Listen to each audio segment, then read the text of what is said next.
मेरे फ्रेंड को मैं रिक्वेस्ट करूंगा तेलुगु में थोड़ा सा इसको हाईलाइट करे. ల్యాండ్ 260 అంతా మొత్తం ఈయనదే. ఆడ ఉన్నది ఓన్లీ 6 acres, ఇంకా 3 ఎకరాలు ఏడున్నది. బౌండరీస్ లేకుండా ఫిక్స్ ఎట్లా చేస్తారు? మరి కోర్టులో ఉన్న కేసుని ఉగాది రోజున మళ్ళీ మీరు ఎందుకు రిపేర్ చేద్దాం అనుకున్నారు? మీ వెనకాల మిమ్మల్ని నడిపించేది ఎవరు? వారు పొంగులేటి శ్రీనివాసరెడ్డి గారికి కానీ వారి కుమారుడికి కానీ వీళ్ళందరినీ బ్యాట్ చేసి వాళ్ళని బ్యాట్ చేసి పెద్ద పెద్ద వాళ్ళందరినీ పేర్లన్నీ తీసుకుని వీళ్ళని దబాయించేస్తున్నట్టు కాదా? 3 acres ల్యాండ్కి వచ్చి ఇంత పెద్ద ఇష్యూ చేయదలుచుకుంటారా?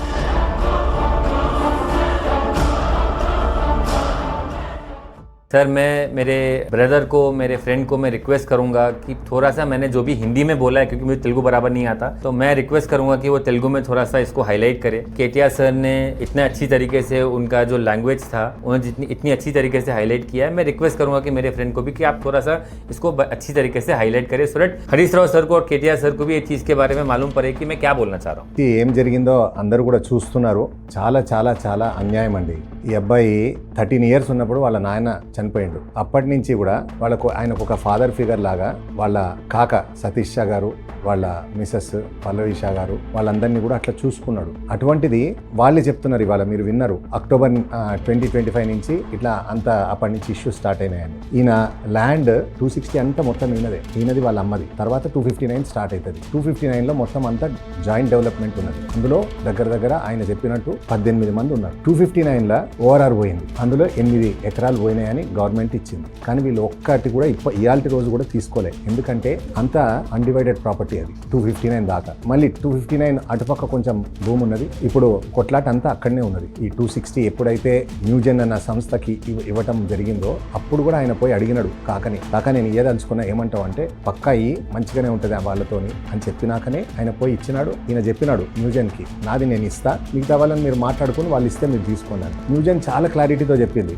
డిస్ప్యూట్ లేకుండా నా ల్యాండ్ నాకుంటే నేను అక్కడ కూడా తీసుకుంటా, లేకపోతే నేను 260 ఒకటి చేస్తాను. ఆడ తీర పోయి చూస్తే ఓఆర్ఆర్లో పోయింది కాకుండా ఇంకా 9 acres ఉండాలంటే ఆడ ఉన్నది ఓన్లీ 6 acres, ఇంకా 3 ఎకరాలు ఏడున్నది. ఇటు సైడ్ 5 acres ఉన్నది, అటు సైడ్ 1 acre ఉన్నది. మరి మిగతా 3 acres సైడ్ ఉన్నది. 2018-19లో సర్వే చేయించినామో అది ఫిక్స్ అంటారు. ఎట్లా ఫిక్స్? దాంట్లో చాలా క్లియర్గా బౌండరీసే లేవాయే. బౌండరీస్ లేకుండా ఫిక్స్ ఎట్లా చేస్తారు? ఎంత ఈజీగా ఒక మాట అనేసినారు. ఆయన ఎవరో 100 కోట్ల దాంట్లో సస్పెండ్ అయిండు, ఆ ఏడీ చేత చేయించిండు. ఏం సార్ ఇది? 100% వాస్తవం కాదు. ఇప్పుడు ఆయనకేదో అయిందని చెప్పేసి దానికి కూడా ఈ అబ్బాయికి ఆపాదిస్తే మరి ఈయన ఎవరికి పోయి చెప్పుకోవాలి? అట్లా ఎట్లా మాట్లాడతారు? మీరు 2018-19లో చేసిన సర్వే గురించి మాట్లాడుతున్నారు, దాన్నే పట్టుకుని చెప్తున్నారు. ఆ సర్వే ఇన్వాలిడ్ అనే కదా మళ్ళీ ఏడీ సర్వే దాకా వచ్చినది. ఆ సర్వేలో బౌండరీస్ ఇవ్వలేదనే కదా. మా ల్యాండ్ ఎక్కడ పోయిందని మేము అడగద్దా? అది ఈయన అదే అడుగుతున్నాడు. ఇప్పుడు మొన్న కూడా రాత్రిపూట తీసేసిండు. అది ఎప్పుడు తీసిండ్రు? ఏడీ సర్వే పంచనామా అయిన తర్వాత వీళ్ళకి వచ్చిన తర్వాత అవును మాది ఇక్కడ ల్యాండ్ ఉందన్నాడు పెట్టిండ్రు. సరే, దాని మీద మీరు పోలీస్ కంప్లైంట్ ఇచ్చిండ్రు, FIR అయింది, అది కోర్టుకి పోయింది, కేసు నడుస్తున్నది ఆడ కోర్టులో. మరి కోర్టులో ఉన్న కేసుని ఉగాది రోజున మళ్ళీ మీరు ఎందుకు దాన్ని రిపేర్ చేద్దాం అనుకున్నారు? అంటే మన ఇద్దరి మధ్య ఉన్న ఫ్యామిలీ డిస్ప్యూట్. అదే టైంలో బయటకు రావాల్సిన అవసరం ఏంటి? మీ వెనకాల మిమ్మల్ని నడిపించేది ఎవరు? మీకు చెప్పేది ఎవరు? అలా చేయాలని చేసేది ఎవరు? మీ ల్యాండ్లో ఏదైనా షార్టేజ్ ఉంటే అప్పుడు మీరు పంచాయతీ పెట్టండి. అసలు ఏమీ లేకుండా ఎక్స్టర్నల్ పార్టీలు అందరినీ తీసుకొచ్చి పాపం వాళ్ళకి మీరు చెప్పినారో లేదో కూడా అంటున్నాడు ఈయన. మీరు కేటీఆర్ గారికి, హరీష్ రావు గారికి ఆయన అంటే ఈయనకు చాలా అభిమానం. అట్లాంటి వాళ్ళకి మీరు ఏమీ చెప్పకుండా మాకు అన్యాయం జరిగిందని చెప్పి తీసుకొస్తే అండ్ డీటెయిల్స్ అన్ని ఇవ్వక ఉంటే. He brought his father, Sri Ponguletti Srinivasreddy, to our house residence. మాకు intimidating. Later on it was a fear psychosis మా మీద. ఈ ల్యాండ్స్ కోసం ముందునే మీటింగ్స్ జరిగినాయి between Harsha Reddy and all those people or maybe his father. ఈయనకి న్యూజెన్ అయిన తర్వాత మమ్మల్ని కూడా పరిచయం చేయండి. వాళ్ళ ఇంటికి వచ్చి చేసిన తర్వాత 2-3 డిస్కషన్లు అయినాయా కాలేదా? మీరే చెప్పినారు 3 సార్లు కలిసిందని. ఎందుకు కలుస్తారు? మీకు ఇష్టం లేకపోతే ఊరికేనే ఉత్తిపుణ్యాన్ని కలుస్తారా ఎవరైనా? మన కేటీఆర్ సార్కి చెప్పిండ్రా, హరీష్ రావు గారికి చెప్పిండ్రా, నేను వాళ్ళ ఇంటికి పోయినా, వాళ్ళతో కూర్చున్నా, వాళ్ళతో తిన్నా, వాళ్ళతో ఈ డిస్కషన్ అంతా చేసినా అని మీరు చెప్పిండ్రా? సార్ మీకు తెలుసా అసలు ఇది? మరి ఇవన్నీ కాకుండా, ఇవన్నీ చెప్పకుండా తప్పట్లు ఒకటే చేతట అవుతాయా అండి? ఇవాళ మళ్ళీ మీరు అంటారు మాకేం తెలియదు, ఆయన మా మీద ప్రెషర్ పెట్టిండు, మా మీద పుష్ చేసిండు. అసలు అవన్నీ ఎందుకు ఇస్తున్నాయి ఇష్యూస్లా? ఇది ఏం ఇష్యూ? Family issue. మాకు మా ల్యాండ్ కావాలి, మీ ల్యాండ్ కూడా మీకు ఇప్పియాలి. కాక మీ ల్యాండ్ కూడా 1 ఇంచు పోయినా కూడా మీతోని కొట్లానికి నేను రెడీ ఉన్నా అంటున్నాడే. ఓ ఏకపక్షంగా వాళ్ళ గురించే మాట్లాడితే మరి మా సంగతి ఏం గాను అన్న ఆవేదన ఆయన వ్యక్తం చేస్తున్నాడు. మీరు ఆలోచించండి, 18 ఫ్యామిలీలు ఉన్నాయి, వాళ్ళంతా ఫ్యామిలీలు వచ్చేసి మా ల్యాండ్ ఇవ్వండి అని అడిగితే ఎవరిని అడగాలి? ఎవరు పంచాయతీ చేస్తారు? పెద్ద మనసున్న హరీష్ రావు గారేనా, పెద్ద మనసున్న కేటీఆర్ గారేనా?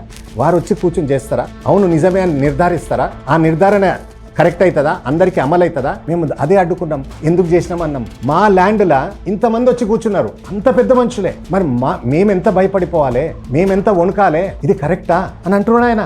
అది కాకుండా దానికి ఒక మూల్యం కడుతున్నారు. 1200 కోట్లు. 1200 కోట్లు అంటే ఎంతవరకు అవుతుందండి? ఇవాళ వస్తుందా 1200 కోట్లు? 1200 కోట్లు కాదు, 600 కోట్లు మాకు ఇచ్చేసి ల్యాండ్ తీసుకోండి, మీరు ఏమైనా చేసుకోండి అని. ఈ మొత్తం ల్యాండ్ అంతా తీసుకుని 600 కోట్లు ఇచ్చి వాళ్ళు రఫాదఫా చేసి క్లోజ్ చేసేస్తారా? అది నిజమా? అది అట్లా అవుతుందా?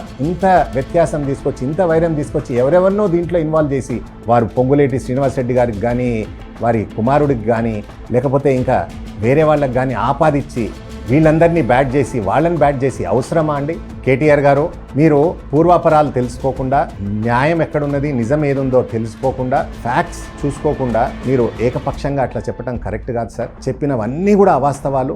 మీరు ఇవాళ ఎవరి పక్షం అయితే తీసుకున్నారో వారికి 27 ఎకరాలు ఉన్నాయి అంటున్నారు. మీరు వాస్తవంగా అక్కడ ల్యాండ్ చూస్తే ఇంకా దానికంత ఎక్కువ ఉన్నదని గూగులే చెప్తున్నారు. మరి అంత ల్యాండ్ ఉన్న వాళ్ళ పక్షం మీరు తీసుకుని ఇటు సైడ్ వీళ్ళది ఉన్నదని వాళ్ళు ఆరోపిస్తూ పెద్ద వాళ్ళందరినీ, పొంగులేటి శ్రీనివాసరెడ్డి గారు కానీ, వాళ్ళ కొడుకు కానీ, రాఘవ కన్స్ట్రక్షన్ కానీ, ఈ పేర్లన్నీ తీసుకుని వీళ్ళని దబాయించేస్తున్నట్టు కాదా?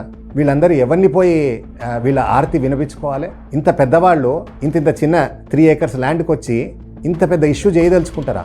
I only request all people who are concerned about this particular land, kindly please intervene to resolve these issues between the family. Don't tear them apart. Thank you so much. Sir, it's a request. Tomorrow, as KTR sir and Harish Rao sir has come to the site, if in case tomorrow we don't get our land, will you be taking responsibility, sir, to get our land? Because see, sir, because you have come with a good intention, my only question to you is, tomorrow when, if in case survey number 259 people are getting some losses, where should we go and how should we get our land? Because definitely you are trying to help us. We also want to understand tomorrow if in case we don't get our land, will you stand? Will you help us? If yes, then I request, please come into the matter, get the survey done. आप ही decide करिए sir कि इसको कैसे solve करना है.